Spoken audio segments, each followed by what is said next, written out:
Keep on keeping on. Oh hey, I didn't see you there. Oh, this? Pretty cool, huh?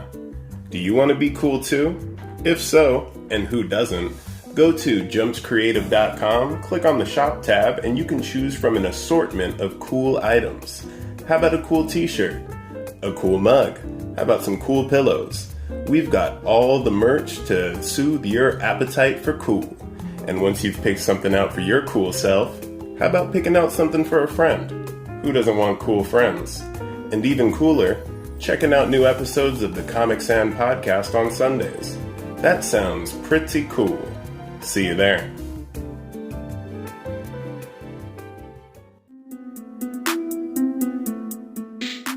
Hey everybody, thanks for tuning into the Comic Sans podcast. I'm your host, Dylan Jumps, and today I'm giving my spoiler-free review of The Batman.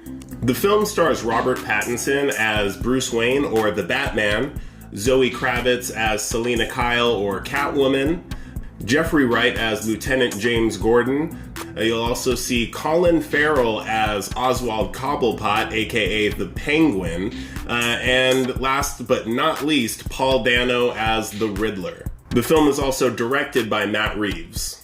Now, I'm definitely more of a Marvel fan, but I'm always up for a good DC movie, and this one was overall great. And I want to set anyone's mind at ease who thought that Robert Pattinson couldn't really play a good Batman by saying that I think he did a very good job. And even just down to his voice as Bruce Wayne was just on point, perfect to me. I should just say that the movie was really well cast in general. Even Colin Farrell as the Penguin, who you would never guess would be who you'd pick to play as the Penguin.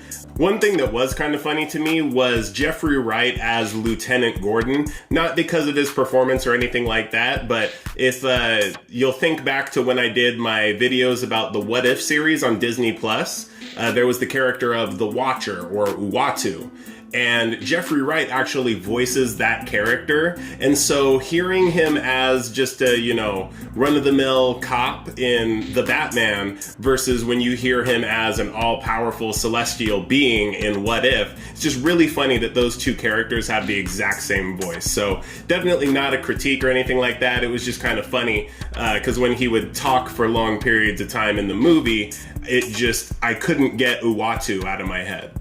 There are a lot of great things to love about this movie. The story itself was really great. The combat was choreographed amazingly. The fight scenes, all of that was just done really well. And it actually, sometimes it'll make you cringe at how brutal some of these fight scenes are.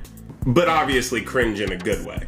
The movie's runtime is just under 3 hours long, and honestly, even towards the end, I was wishing that there was more. And luckily, it does look like they are setting it up for future installments. It's not confirmed, but it is definitely a possibility based on how they left off. Another aspect of the movie that I really appreciated was their portrayal of the Riddler.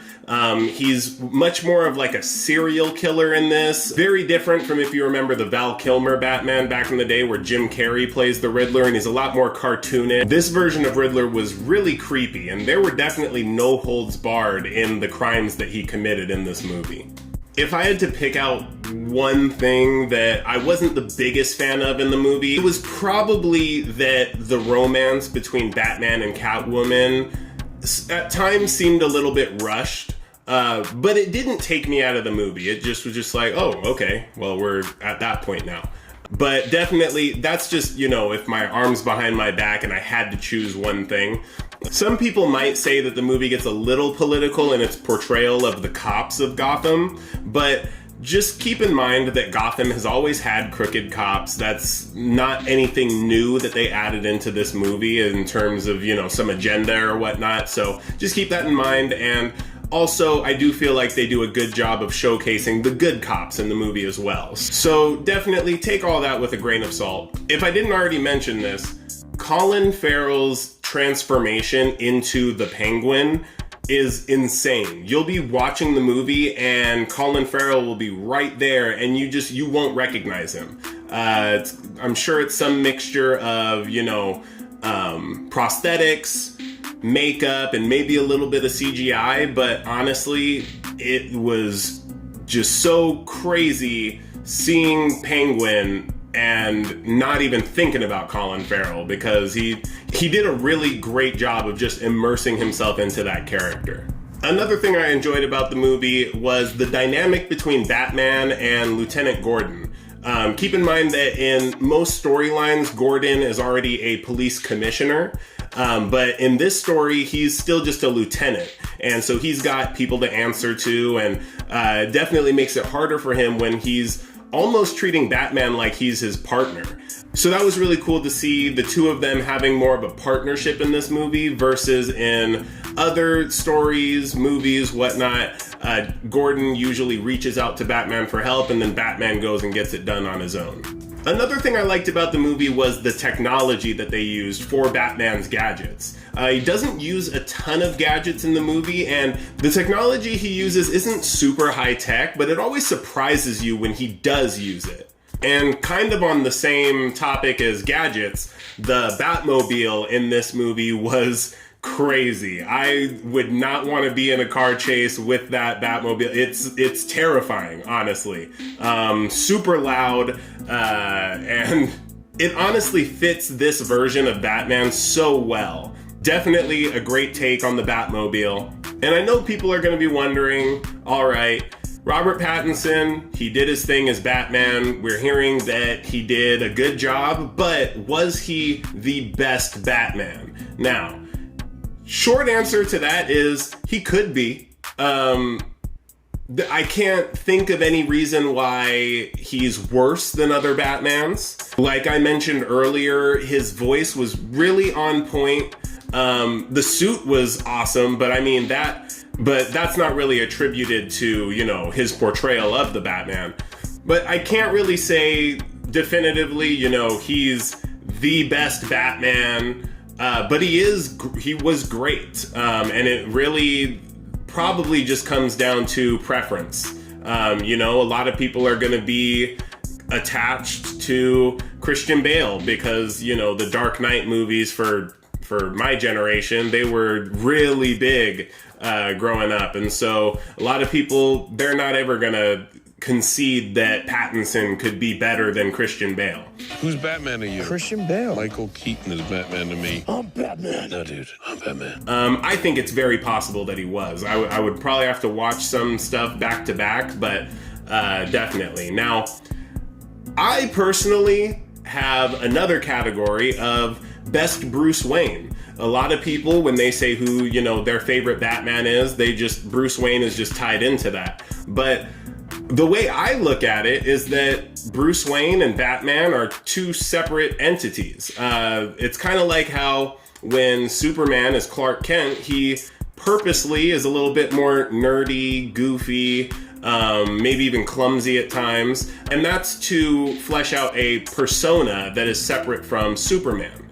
And so Batman's always been kind of the same, as the Batman, dark, brooding, serious, but then as Bruce Wayne, a little bit more of a, billionaire playboy type, can, have a good time and whatnot. And so when I think of Bruce Wayne and I think of live action, I've always thought of George Clooney. Now, hold on, remember, not the best Batman. I'm not saying George Clooney is the best Batman, but if you look at Bruce Wayne and what he's supposed to be like, what his, swagger is like, if you will, George Clooney has that all the way.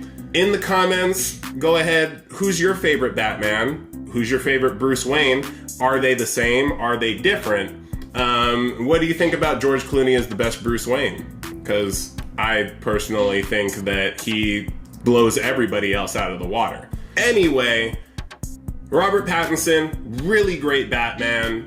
All of the characters were really well written. The actors did a great job portraying those characters. The action was amazing, just mind-blowing at times. And the story was really well written. I can't really think of anything bad to say about this movie other than the small critique I had about how the pacing of Catwoman and Batman's not relationship but romance was. So yeah, that's all I've really got to say about the movie without going into spoiler territory. I definitely recommend you go and check it out. Unfortunately, it's not one of those DC films that you can watch on HBO Max. It looks like they, didn't want to give this one up for practically free to a lot of people. And with good reason. It's a great movie. Go check it out in the theater, see it on the big screen. It's worth it. And other than that, if you've already seen the movie, have different opinions on it than me, drop those in the comments as well. I'd love to hear other people's takes on the movie, as well as the Batman argument like we had just talked about. I'll leave it at that. As always, thanks for watching and keep on keeping on.